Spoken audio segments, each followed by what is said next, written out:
예. 그냥 거기서 말씀 주세요. 이임생 이사 사의표명한 지 한 달 지났는데요. 사직서 제출했습니까? 그 9월 24일 이후에 바로 정신적인 쇼크를 받아서 입원을 했습니다. 그래가지고 지난주에 퇴원한 거로 알고 있고, 본인은 그 사의 의사를 표명했고 조만간 사의에 대한 사퇴에 대한 토의를 할 예정입니다. 국회 현안 질의 때문에 쇼크를 받았다고요? 뭐 본인이 굉장히 쇼크를 받아가지고 뭐 우울증이 생겼다고 이렇게 이야기하고 그래서 입원을 했었습니다. 다른 분들은 국회 와서 그런 경우가 없었던데 왜 그분은 그러시죠? 뭐 마음이 상당히 여린 것 같습니다.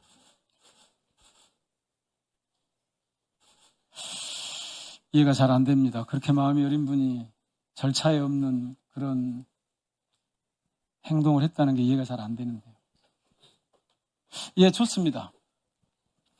얼마 전에 여자축구 국가대표팀 감독 선임하셨죠? 예. 제가 지난번에 축구대표팀 감독하고 여자축구대표팀 감독하고 선임 과정을 표로 만들어 놨거든요. 한번 봐보시죠. 예. 첫째, 크게 4가지 비교가 가능한데, 전력강화위원회 구성이 됐죠?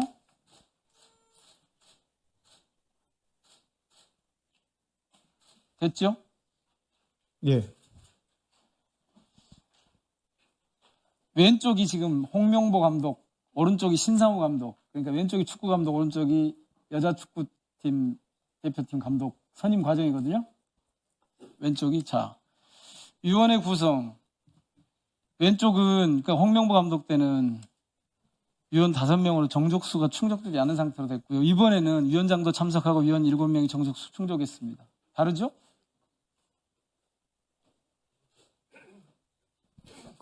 여러 가지 착오가 있는 것 같습니다. 저기 마지막 얘기한 첫 번째 자료를 한번 다시 좀. 네, 띄워봐 주세요. 예. 위원회 구성에 있어서 마지막 10차 이후에 그렇습니다. 예. 그걸 말씀하시는 것 같고요. 두 번째 후보 면접 과정은 이임생 의사가 10차 전력강화위원회 이후에 사실상 추천이 끝났고 이임생 이사가 계약을 위한 절차를 했습니다. 그리고 마지막 주관적 평가는 전력강화위원회에서 충분한 토의를 했었다고 생각이 되고요.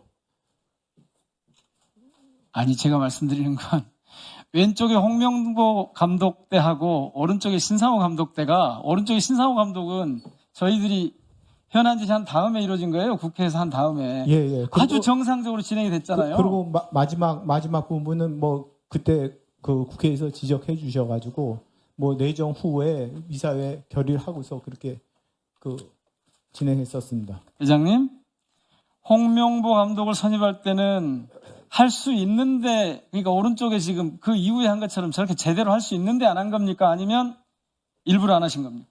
전략강화위원회가 5개월 동안 계속 해가지고 감독 후보를 제대로 못 찾고 있었습니다. 그래가지고 9월달 A매치를 앞두고서 거의 한 달 반밖에 안 남은 상황에서 회장님, 제가 드리는 말씀은 현안 질의하고 국정감사하니까 감독 선임이 공정하게 오른쪽처럼 제대로 됐어요. 네, 그 전에는 저렇게 엉망이었는데 그걸 제가 말씀드리는 거예요. 아니 그래서 저걸 할 수 있는데 안 하신 건지, 그냥 의도적으로 저렇게 하신 건지. 두 번째 남자 A 대표팀 감독 저거는 조금 본질과 좀 차이가 있다고 생각이 됩니다. 잠깐만요. 그 표 다시 한번 올려주십시오. 왼쪽은 홍명보 감독 때, 오른쪽은 신상호 감독 때인데 국정감사 현안 질의 이후가 오른쪽, 그 전이 왼쪽에 문제가 있으니까 저희들이 정리하는 것에 잘못된 게 있습니까? 왼쪽 오른쪽 중에 마지막 이사회 의결 요거만 차이 있고 나머지는 다 제대로 절차를 밟았다고 생각을 합니다. 다시 말씀드릴게요. 평가 제대로 하셨다는 거예요? 전력강화위원회에서 10차에 걸쳐서 그 많은 저기는 토론을 체계적으로 했었습니다. 정량 평가를 했어요. 근데 홍명보 감독 때는 주관적으로 주먹구구식으로 했어요. 서류도 제출 제대로 안 했고, 제가 여쭙는 건 왜 저렇게 현안 질의하고 국정감사하고 나니까 제대로 할 수 있는데 그전에는 안 하셨습니까? 라고 여쭙는 겁니다. 뭐 여러 가지 지적을 받아서 뭐 더 발전적으로 이렇게 진행했다고 생각합니다. 그러니까 그전엔 잘못한 거 맞네요. 뭐 약간의 뭐 완벽하지는 않았다고 이렇게 생각합니다. 예. 자, 다음 그 PPT 한번 보여줘 보세요. 지금 감독의 선임에 대한 궁극적인 책임은 회장이 진다. 아니, 협회의 주요 정책과 결정에 대한 최종 책임은 모두 회장에게 있다.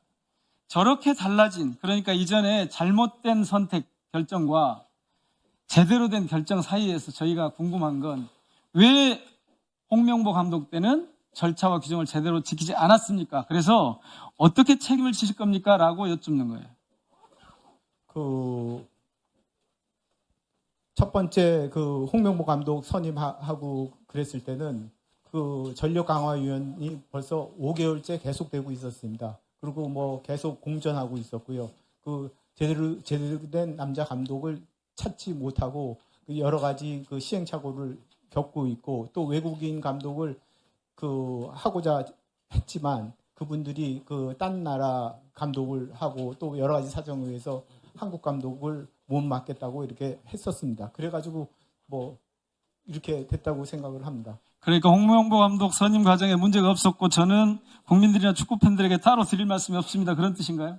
뭐 완벽하지는 않다고 생각합니다. 뭐 여러 가지 뭐 미흡한 점도 있고, 그 과정에서 제가 제일 안타깝게 생각하는 거는 그 전력강화위원회에서 후보를 정할 때 그 후보를 다 그 언론에 유출된 게 상당히 그 감독 선임에 있어서 상당히 어려움을 겪게 만든 원인 중에 하나라고 생각을 합니다. 다시 여쭙겠습니다.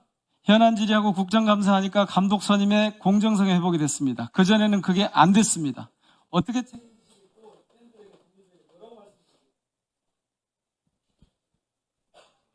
그 저희가 뭐 완벽하게 뭐 모든 것을 다 잘한다고 말할 수는 없습니다만, 그 규정에 따라서 열심히 잘 했고, 뭐 그 지금까지 뭐 30여 년 동안 그 대한민국 남자 대표팀 감독 선임에 있어서는 항상 문제가 있고 반대 의견이 있었습니다. 또 많은 항상 논란이 있었습니다.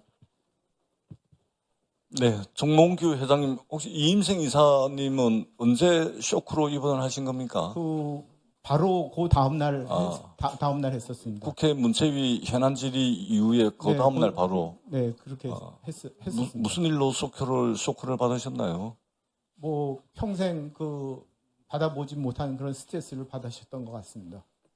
그러면은 우리 국회 문화체육관광위원회 현안 질의가 이임생 이사로 하여금 쇼크에 빠질 정도로 문체비가 무슨 부당한 질의를 했거나 또는 강요를 했거나 또는 문체비가 해서는 안 되는 그런 행위를 했다는 뜻은 아니죠. 뭐 그거는 아니라고 생각하고 본인이 그 여기서 질문하는 거에 대해서 상당히 무겁게 받아들였던 것 같습니다. 그러니까 마치 듣기에 따라서는 문체비가 마치 쇼크를 받을 정도로 했다 이렇게 오해해서 들릴 소지가 있기 때문에 제가 말씀을 드리는 것이고, 위원장인 제가 판단을 하기에는 오히려 이임생 이사가 문체위 현안 질의 과정에서 홍명보 감독의 선임의 절차와 과정에서 그동안 국민들께 알려지지 않았던 내용들, 문제가 있었다라는 내용들이 드러나니까 오히려 쇼크를 받은 것이 아닌가, 이렇게 보는 것이 그 현안 질의 끝나고 난 뒤에 대다수 국민들이 느꼈던 거 아닙니까? 근데 마치 국회 문체위의 현안 질의 때문에 마음이 여린 분이 그 충격으로 쇼크로 병원에 입원했다. 지금 이렇게 오해를 불러일으킬 수 있는 말씀을 우리 회장님께서 하고 계시는 겁니다. 그런 의미 아니죠? 네, 그런 의미는 아닙니다. 뭐 모든 사람이 뭐 국회 증언대 쓰게 되면 뭐 다 무겁게 받아들이고 부담스러운 것은 사실이라고 생각이 됩니다. 네, 앉아주셔도 되겠습니다.